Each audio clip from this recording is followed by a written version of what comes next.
can you profit more when there is a big gap up in a stock?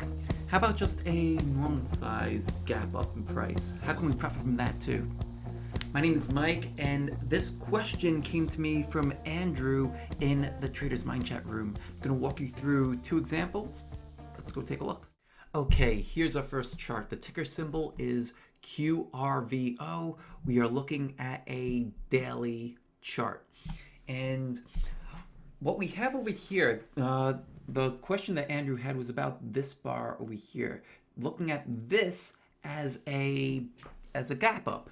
And the difference between a gap up and a breakaway gap is this.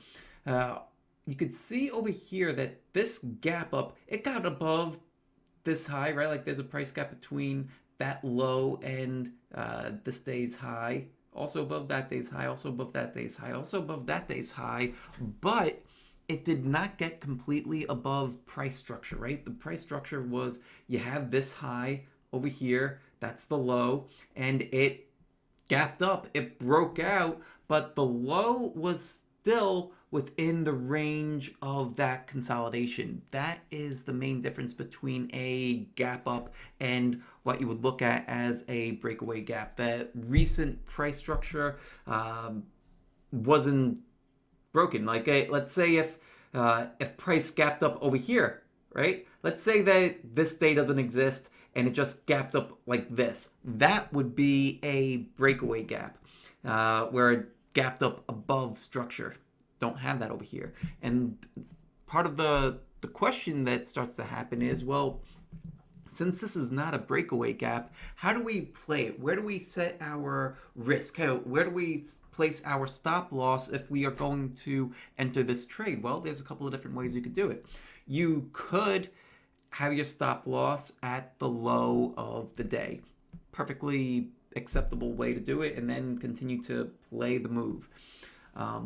You might, if you do that, then you have a few different things protecting the stop, right? You have the low of the day, you have the high of prior price structure, so prior resistance may turn into support.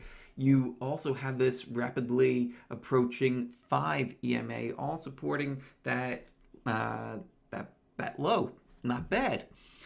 But if you're a little bit more conservative, you might say, well, it's still within the price structure here, right? Like it didn't gap up, right? Like it didn't have this breakaway gap where it's kind of an island all to its own, kind of like how this would have been if this bar didn't exist.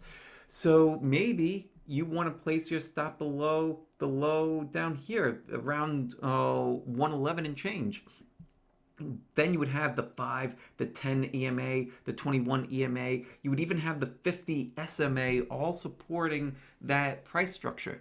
So maybe you use this low over here. Maybe you use that low. Maybe you split the difference and use what's called a bracketed stop, where you have the position being stopped out over there, have the position being stopped out over here. Not a bad strategy. But if you're looking at Qualcomm,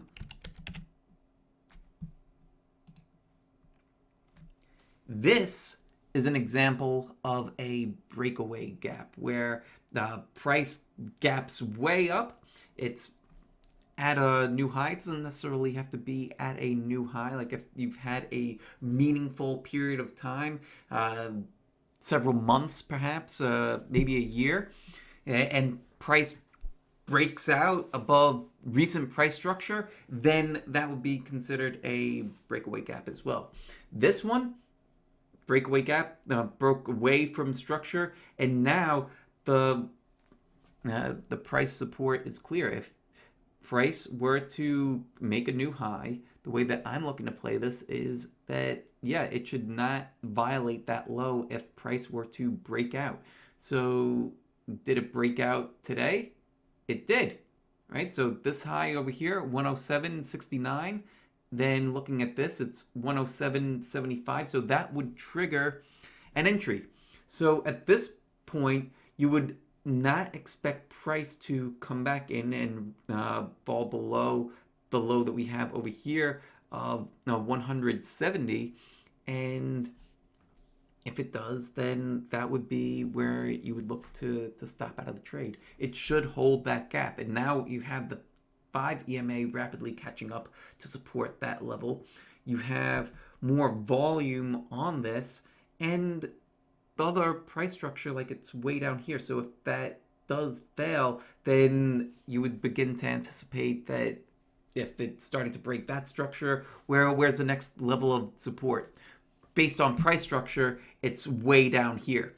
So that's part of the rationale too of why on a breakaway gap you would be using the low, or you might use a level that's close to the low, right? Like maybe like if that low is 170 $100.70, maybe you're putting your stop loss at $99.90. That's actually probably where I would put it if I were playing this, just so that way it's below the major round number, the major psychological support area.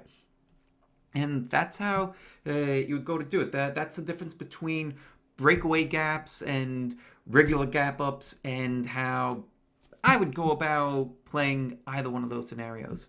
I hope that you enjoyed this video. If you did, like the video, drop comments down below. Let me know if you have any questions at all. I read all the comments, and that's frankly how many of these videos get made, producing the content that you'd like to see.